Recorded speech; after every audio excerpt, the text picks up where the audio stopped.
What's up, guys? My name's Cody, and some of you guys might have seen my video a couple days ago giving a full breakdown of the card. I did include timestamps, which are going to be extra useful this week considering we had 3 different fights pull out, and it's been a crazy mix-up yesterday for weigh-ins, and every week I like to do a late video in the week right before the fight showing my favorite bets, and especially this week considering we had so much switch-ups.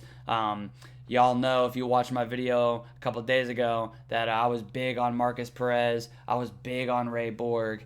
And they were tied into a lot of my parlays. And I also had Immers as my underdog, as the first underdog I liked on the card. If you didn't know already, all 3 of those fights are no longer happening. Immers has a new opponent, and instead of being an underdog, he is currently a minus 370 favorite. I've seen a lot of people adding him into parlays, and honestly, if you got in there early and you got him at like minus 200, I would understand that, or even minus 270 maybe. I mean, low threes, but I'm sorry, I don't know about y'all, but I was willing to go with Immers as a underdog in the last fight against a UFC debuter. This is another one, and I think he does beat Vincent. He has a huge size advantage here. He has a wrestling advantage. I definitely think he wins 8 times out of 10, 7 times out of 10. But and at where we stand right now, the numbers gotten too insane. And by the time I was finished with the tape on Vincent Cachero, his new opponent, I mean, it was down to like minus 350. And honestly, I don't really want to parlay any. I mean, it was one thing with Hamzat Chimaev with the absolute ridiculous numbers, putting him in a parlay, but I mean, Jamal Immers, questionable fight IQ. We have seen him finish a couple times. Vincent has some clean boxing. He is got a huge size disadvantage, but we've also seen Immers not go to his wrestling. I think he probably has learned from that against Chikadze, but just with these numbers, I'm not very comfortable laying minus 370 on him, so I'm going to pass on that fight now. I did get to keep my Cody Durden underdog, and I'm feeling pretty confident that the line's closed a little bit, but it's still pretty juicy. If you want to hop on that, it's not too late. I got him at a plus 270, and I'm happy about that. He looked ready to go. He looked jacked. That didn't look like much of a size disadvantage. I heard some people saying Gutierrez was going to be noticeably bigger, but I mean, maybe a little bit bigger, but not by much. Durden, I mean, he has had some bantamweight fights, and so does Gutierrez, but I mean, I do think Gutierrez is a little bit naturally bigger, but not by much. I mean, if you saw him at the stare downs, they look like the same size. So I like that fight. I'm going with Durden as my underdog. I don't like this Johnny Munoz Maness fight. Honestly, I mean, I started to do a little tape on it, but I didn't really love either of the guys. They're both like not super. They haven't fought the experience. They haven't had that next step up, and that's why I was fading Maness against Ray Borg. I thought Ray Borg was going to go in there and wrestle him, but he was going to ragdoll. I mean, ragdoll's a strong word, but I think the chain wrestling was just going to be out of this dude's realm. He was just going to lay this dude down, and every time Maness got up, he was just going to get put right back down on the ground. So sorry about that. But I'm staying off that fight. But y'all do know I have Gerald. After Perez got knocked off, Perez and Borg, the only parlay that stuck still for me was Gerald and Joanne Calderwood. Not going to lie to you guys, out of my plays, I'd say Gerald is the one that's scaring me the most. I do know he's very hittable. He's got that lanky man defense, where his chin's in the air and he backs straight up sometimes. Ed Herman, while he is damn near 40, he still packs a hell of a punch, and he's hard to take down. So I don't think it's going to be easy for Gerald to take him down. I think most of this fight is going to play out on the feet. Maybe a scramble leads to the ground, and that's where I think Gerald can have some advantages, even though Herman is a black belt. They both have a ton of submissions. Sometimes that can be misleading, but I think Meerschaert does have the edge on the ground, especially late in the fight when Ed Herman starts to gas, but I'm not going to lie to you and tell you I'm extremely confident in this pick. Meerschaert can be a little shaky sometimes. He was finished 5 weeks ago. While I don't think he took a ton of damage, I still, it's a bit of a scary thought against a power puncher and somebody who's going to be hard to take down as Ed Herman. He is probably slightly bigger man. Don't stress too hard on those weigh-in stare downs. Ed Herman was wearing shoes. Gerald wasn't. You'd be surprised how much of a difference that makes. He looked so much bigger, but it's not that much different. I thought about taking Frankie against Martinez, even though I hate betting against fighters who missed weight, especially when it's one thing if you miss weight by 1-2 pounds, but if you miss weight by 5 pounds, typically that is an advantage. Those guys, what happens is people are like, oh, it's only 3 extra pounds. No, what happened is they were about to miss weight by 1 or 2 pounds, and then they said, oh shit, we're gonna miss weight. Well, might as well drink some water and not deplete myself if I'm gonna miss weight anyways, lose 30% regardless. Might as well just drink, rehydrate, feel good, and have a bit of an advantage for the fight. And I mean, it's not people are like, oh, you don't think Frankie's gonna get him down just because it's 5 extra pounds? No, it's not about the 5 extra pounds. While that might give him a 0.001% better takedown defense, it's just the fact that he's not gonna. Well, he did look like shit on the scales though. Like, it almost made me think like, damn, is this a botched weight cut? Like, anytime it's 5 pounds, I'm like, okay, well, you clearly, even if you planned to cut weight and you didn't plan it out from the beginning to miss, you clearly gave up on the weight cut. But this is one where I was like, okay, he's either a good actor and he's playing it up on the scales, like maybe he just wants to, I get it. Maybe you just don't want to seem too happy when you've just missed weight because then, you're going to get a bunch of flack. Maybe that he just wanted to seem low energy. Maybe he actually was disappointed in himself, but he did look like kind of shitty. I mean, it made me think like maybe this was a botched weight cut, and maybe he will be depleted. But it's not enough to get me to bet on the 40-year-old bantamweight. It's just if you're a heavyweight, you can get away with being 39. You can get away with being 42, 43, but man, bantamweight, man, it's just another ball game. Even featherweight and under lightweight, it's just like, man, it's tough once you get over to like 36, 37. So, I still lean Martinez. I'm not laying minus 250 on him. There's too many X factors in that fight. I'd understand if you take Frankie as a dog, but I'm gonna go ahead and pass on that one. If you heard any of my last video, I'm high on Holland. I'm sticking with that. Y'all can come here and tell me, oh, you're stupid. Why are you gonna go so deep on a guy with such low fight IQ? I'll admit he's made some dumb rookie mistakes in the octagon. I think he's grown up though. I think he's taking this fight seriously. It was kind of crazy hearing him say that hearing him admit that he actually turned down a fight with Trevin Giles years ago because he thought Giles was just too big and strong. I was kind of weird to hear, but I appreciate the honesty. But I'm with Colin when he says he just feels like he's better everywhere. And I'm not saying this because he said it. I just genuinely, I feel like he's the better striker. If it stays on the feet, he's just so much more versatile. He has so many more weapons. Much better jiu-jitsu, better gas tank. While Holland doesn't have the greatest gas tank, I get in there against Giles. I mean, if it gets to the third round, I just feel like he's going to be able. I could see a late finish happening in this fight. Even though it does seem like people are going a little hard with the Giles, the cop, and he's not able to train. I think that narrative's gotten pushed a little too hard. While that isn't a great job to have at this current time as a fighter, I feel like he's taking the fight seriously and he's prepared. He looked in good shape. He looked ready to go. But I still lean Holland pretty heavily. As far as the Bobby Green and Londo fight, I'm staying completely off that fight. It'd be dog or pass for me, man. I've seen a lot of people adding Londo to parlays. Be careful, man. Don't go too heavy on that fight. Even if Londo ends up winning, don't come here and say, oh, I told you. Because it's like, man, that fight is a fucking coin flip. For me, I was waiting to see if Bobby got to like plus, 150. I was going to maybe take him as an underdog. But it's just, that fight's a coin toss. Like, who knows? I mean, I thought I give a slight edge to Bobby maybe. But, man, ever so slightly. Like, that fight has shit show written all over it. Don't get me wrong, I'm going to love it. I can't wait for it. But betting money on it, that's crazy. Might as well just go play crabs or fucking blackjack or something. Moving on to Randy Brown, Luque. I've been looking at Randy Brown this entire time as a possible dog, and he looked great in the scales. He's definitely the bigger man. Not only was he like taller, that's obvious, and longer, but he looked jacked, man. He was like shredded, and he looked fucking as good as you could see a man look at weigh-ins. Honestly, he looked motivated, not just like huge and jacked, but he didn't look crazy depleted. Like, Randy Brown, I mean, that could be a live dog. It's just, bro, I've been preaching Vicente Luque since Ultimate Fighter. It feels like one of those, like, you can't bet against this guy. This is a step down in competition, and while he has been in maybe too many wars and maybe could catch up to him, I don't know if Randy's going to be the guy to break his chin. It hasn't been broke yet, and the smaller cage gives the advantages to Luque.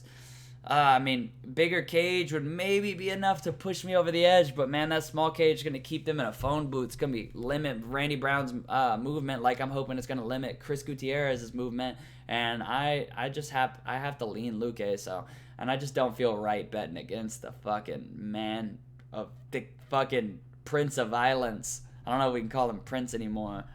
Fucking getting up there a little bit, but yeah, dude's just too savage, man. I'm going to stay off that one. But as far as the Jennifer Maia, Joanne Calderwood, man, I'm pretty heavy on this fight. I don't like going too heavy on women's MMA unless it's like the highest level. And it has, I mean, if you were with me when you took Belbita, that one burned you. She's better. She was better in every single way in that fight. And what did we say? What did I say on the video and leading up every day on Twitch? I'm like, man, not every day, but over and over. I'm like, man, the only way she loses this fight is by armbar. And it's like, that's so crazy to say because I never bet on people if their main path to victory is a submission off their back. But genuinely, we were like, oh man, her opponent has 4 arm bars and Belbita's been armbarred several times. And wow, it would be crazy to see. What if her only path to victory is a sub off her back, probably an armbar. Boom, armbar in a minute and a half. Like, lower level MMA. Now, Joanne Calderwood, I would never call lower level MMA. This is more mid-high tier MMA. I mean, she was about to fight for the title. Now, let's be a little bit real. There's a bit of a gap between the Valentinas and the Joanne Calderwood. Like, it is what it is. That division is just, whew, man. This is a fight for who gets to get beat up next. And I mean that with as much respect because I legitimately am a fan of Calderwood. But getting just, not to get completely off topic, Eileen Calderwood here, man. I just feel like she's just better everywhere. Jennifer's got that plotty, slow, shoot-a-box style. She wants to come forward and, like, sit down and throw big shots, but she doesn't have, like, a ton of power. It's not like she's knocking girls out, and I get it. It's 125, but, I mean, I just don't think, I don't see how she wins this fight. Like, she hasn't landed a takedown in the UFC. She doesn't even shoot takedowns that often. Joanne's actually hit some takedowns. Like, I don't think Calderwood's going to be looking to bring this fight to the ground, but people are saying, oh, the short cage. Like, I do think the short cage definitely benefits Maia for sure. It benefits anybody who has that style, that slow, plotty, come forward. That's going to benefit them, and it's going to hurt people like Joanne, who likes to stick on the outside, use their footwork, head movement, stay slick, keep moving, pop, move. It's gonna constantly favor their opponents, but like it's gonna favor Durden, it's gonna favor Vicente, it's gonna favor Jennifer Maia. Especially if you're that wrestle boxer style, it's really gonna. If you're that come forward wrestle boxer pressure style, it's definitely gonna. That's like Apex is for you. That's why I think the DC Stipe, man. That small cage is really.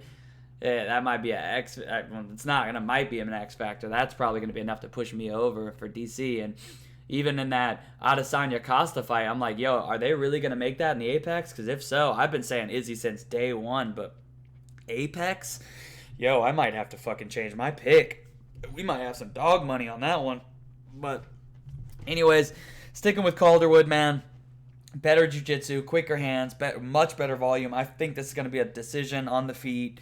And Calderwood's just going to out-volume her fucking 30-27. Just decision. I mean, I've seen a lot of people talking about playing the decision, but it's like, and I've seen a lot of people talking about playing the decision, but it's like, what is it? Calderwood wins by decision. Where is it at?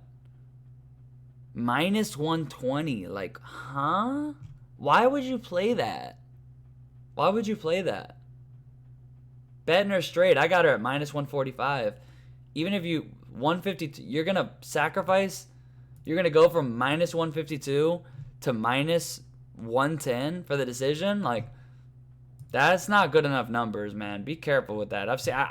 You just heard me. I totally think that 8 times out of 10, this fight goes to decision. But you're losing 40 cents to.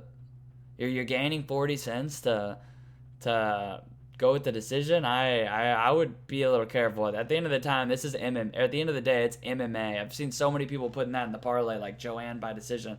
Hey, I feel you. It's better odds, and that shit's probably going to decision, and Joanne will Joanne by decision is the safe bet all day. But at the same time, man, for 150 compared to 110, it's like that's not good enough numbers, man.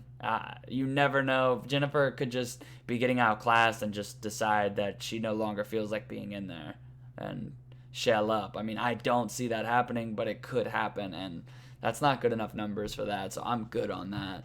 I have Edmund in the main event. Y'all know I do think the line is a little wide, and I get that everybody's saying that, and people are like, oh, if the line's wide, then why are you betting on it? Because I think Edmund's going to take the fight anyways, but I'm not going to lie to you and tell you that it doesn't scare me a little. I got him at 300 on the dot. I wish I would have been quicker last week, but man, I did so much tape study on the last one and then a ton on this one too that I just didn't want to get out ahead of myself. But I do got Edmund. I've been looking at some of these greasy ass decision props. Like, holy shit! You look at this. Where is it at? Where are we at? I lost it. Fight goes to decision plus 245. Wow. That's insane. It's a 3-round fight. Like, insane to me. And then even Shabazian by decision. Where's that at? I'm tripping. Wait, did I? Oh, I'm big tripping. Sorry. Oh, Shabazian wins by decision plus 435. Dude, this was plus 550 at one point. This was plus 550 at one. This was plus 574. It's insane. Oh my god. It's a 3-round fight. And the 3-1 favorite was plus 600 to win a decision. Dude, these are the fights. I get it that both these guys are finishers and both these guys are early finishers, but man, this is the type of fight where it ends up going to decision. Like, we see this all the time. You go 11-0 with 9 or 10 finishes against mostly cans. I'm not calling Brad Tavares, Jack Marshall, or Charles Byrd a can. I mean, Charles Byrd, but I'm not calling them cans. But at the same time, it's like we see this all the time. You're 10-0 with 9 finishes or 10 finishes, and then you get that step up. And then even if you sometimes they might go with a new game plan. Like, yo, I just need to win this fight. This is a big step up. If I just got to beat Brunson, I don't need to give him his only opportunity to win by going in there and slugging with him. So, man, I'm waiting. What I'm probably going to do is wait and see how my night goes. And if my night goes pretty damn good, like I think it's gonna, even though Borg and Perez fucked me, I was counting up my money already in that Perez-Borg parlay. I went heavy on that one, and then I went heavy on Perez. I had a Perez Shabazian, and I had Borg Holland. And so now I have Holland straight. I guess I'll read that off for you. I have my bets after the fuckery of the weigh-ins. I have Gerald and Joanne. That was the only parlay that stuck around normal.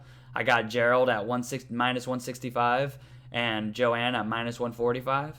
And then I got, like I said, the Edmund Borg parlay busted after Borg had to pull. And so now I have Edmund straight up. I have the Holland and Perez parlay got busted. So now I have Holland straight up at minus 200 or minus 210 actually.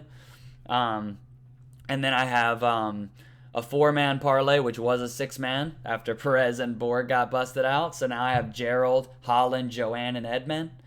And then my parlay I had to go ahead and make, or actually I was gonna double down on it, just Edmund and Holland, but after it was Edmund, Holland, and Perez, or it was. I need to check that. It was either Edmund, Holland, Perez, or Edmund, Holland, Perez, Borg, and Perez and Borg got pulled, so now I have an Edmund Holland. So I'm pretty heavy on Edmund and Holland, and then I also have Durden straight. So those are my plays.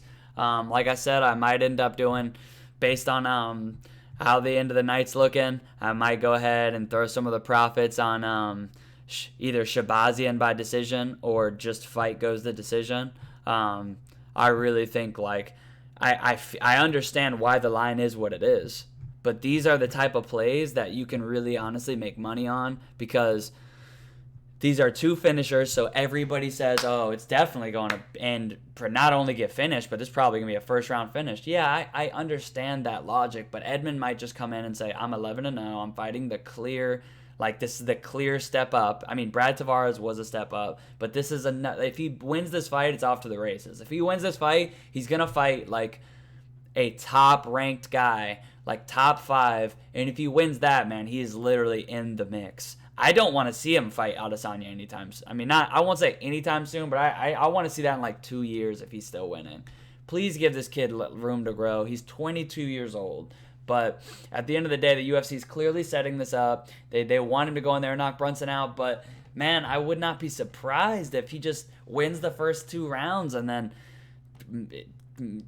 kind of just chill, like, you know. I'm not going to say he's the type to just kind of coast, but, I mean, dude, this is a big fight for him. There's a lot on the line. He got that O on the line, and, I mean, what the bottom line for him is just get that win. Of course, he's the main event. He wants to show out, but, I mean, everybody's banking that he's just going to go in there and treat Brunson like everybody else, and I would not be surprised if he fights a little bit slower and methodical. And also, we've seen Brunson lately have a different style, man. After that Adesanya fight, it seems like both times in a row. Now, I get Elias, he's going to bring a decision out of a lot of people. But even in the Irish fight, you saw him every time he'd get cracked, especially at the beginning with that head kick, went right to his wrestling, man. He's not trying to just swing and bang and let whoever gets knocked out get knocked out. Like, he's not trying to just take unnecessary damage. It looks like he's actually down to wrestle people and win rounds. And, I mean, this could be a sneaky decision, man.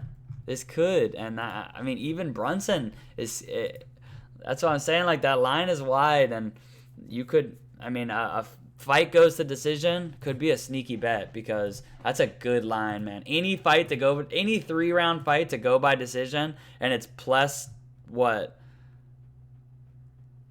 almost 250. At one point it was 255. I mean, that's pretty good odds, man. It's a 3-round fight at the end of the day.